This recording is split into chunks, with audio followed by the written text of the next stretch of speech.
This is page 109, dividing with the remainder. Suppose you and your friend want to divide 9 polished rocks between you so that you each get the same number of polished rocks. You will each get 4 rocks with 1 rock left over. You can say that the quotient 9 divided by 2 has a remainder of 1. Let's check out example 2. Callie has 1,850 books. She must pack them into boxes to ship to a bookstore. Each box holds 12 books. How many boxes will she need to pack all the books? So what you do is you divide the total number of books, which is 1,850, by 12, and you get 154 remainder 2. That's the answer. The quotient is 154 remainder 2. You can just write 154 remainder 2. Now at the bottom we're going to interpret that answer. What do those things mean? Number 5 reads, interpret the answer. What does the remainder mean in this situation? The remainder 2 means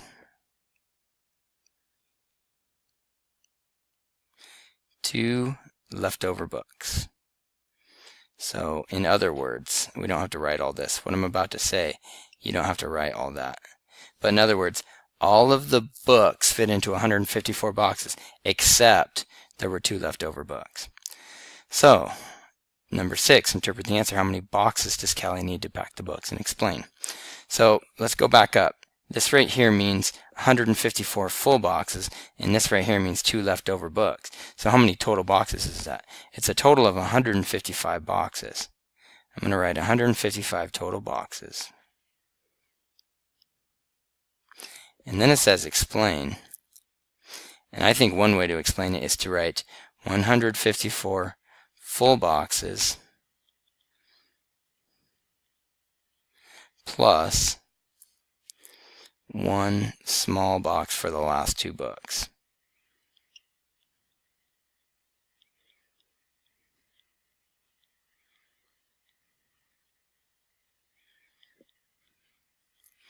Cool. Let's move on. Let's check out the your turn at the bottom of the page.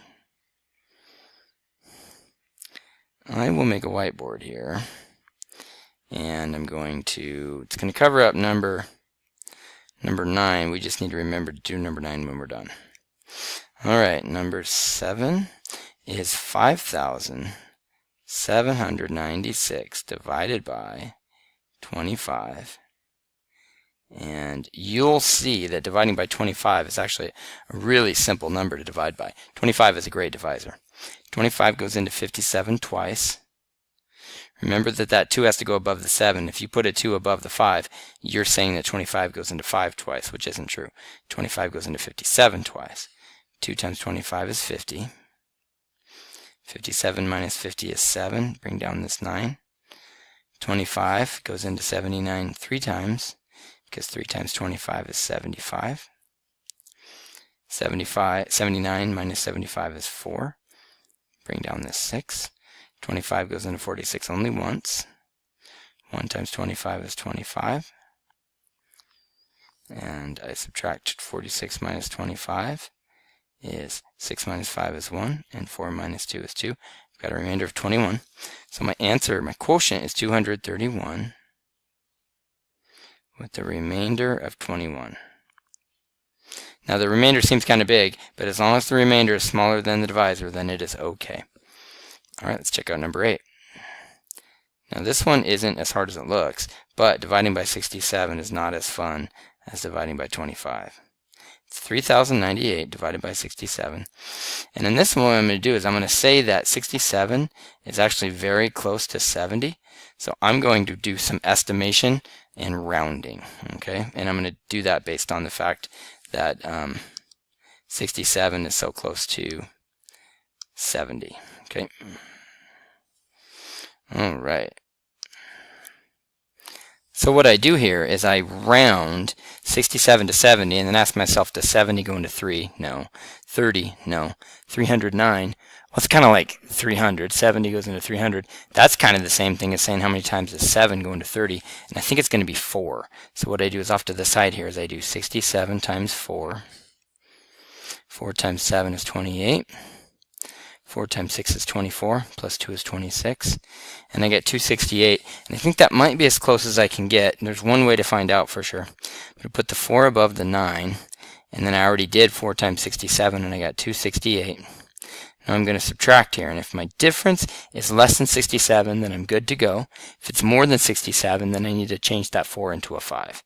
So I subtract here, 9 minus 8 is 1, and I borrow and do 10 minus 6 is 4, and 2 minus 2 is 0. So I've got 41, that's less than 67, so I made a good estimate. Now I bring this 8 down.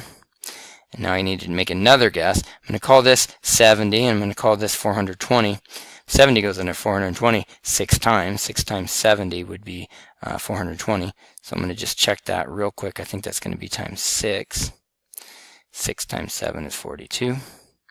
6 times 6 is 36, plus 4 is 40. I got 402, and that's definitely close to 418. So I'm going to say it's 6. 6 times 67 is 402. And I get a difference of 16. So my quotient is 46. Remainder 16. Now I am really quickly, before we go on to the word problem, I'm really quickly going to show you how you could use a calculator to check these answers. Let's check out this first one. Instead of actually dividing the dividend by the divisor, what I'm going to do is I'm going to work backwards. Watch how I do this. I'm going to multiply my divisor by my my quotient, 67 times 46, and I'm not going to get exactly my answer, but then I add my numerator. I add my remainder, and I get the same answer. So what I do is I'll do the same thing. I'll show you one more time. I'm going to multiply my quotient by my divisor, and then I'm going to add my remainder. So check this out. 25 times 231, and then I add plus my remainder, and I should get I did something wrong there. I'm going to start over on that one. 25 times 231 equals plus my remainder, and I get 5,796. That's exactly what I was supposed to get. Alright, so we got one more to do. It's the word problem. And don't always be afraid of word problems. They're not always that hard. This one's not that bad. Check it out. A museum gift shop manager wants to put 1,578 polished rocks into small bags to sell as souvenirs.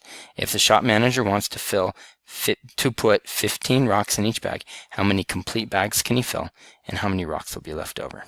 So this is obviously going to be 1,578 divided by 15.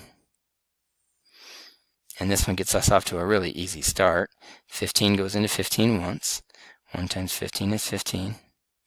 15 minus 15 is 0. Bring down the 7.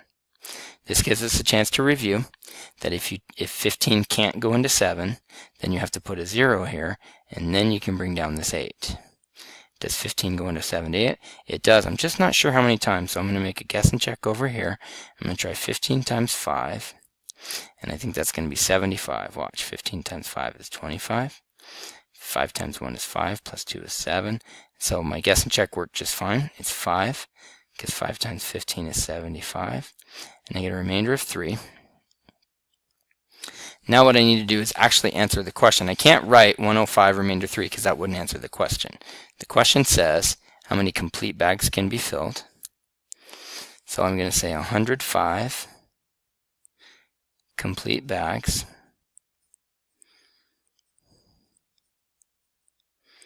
and the second question says how many rocks will be left over. So I'm going to say 105 complete bags with 3 rocks left. 3 rocks left over.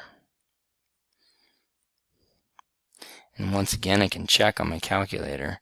Feel pretty good about that. But if I do 105, that's my quotient, times 15, that's how many bags, or how many rocks can fit in a bag, and then I add my remainder, I should get the original dividend, 1,578. That's what I got. So I got the right answer. All right, good job. You are done with page 109.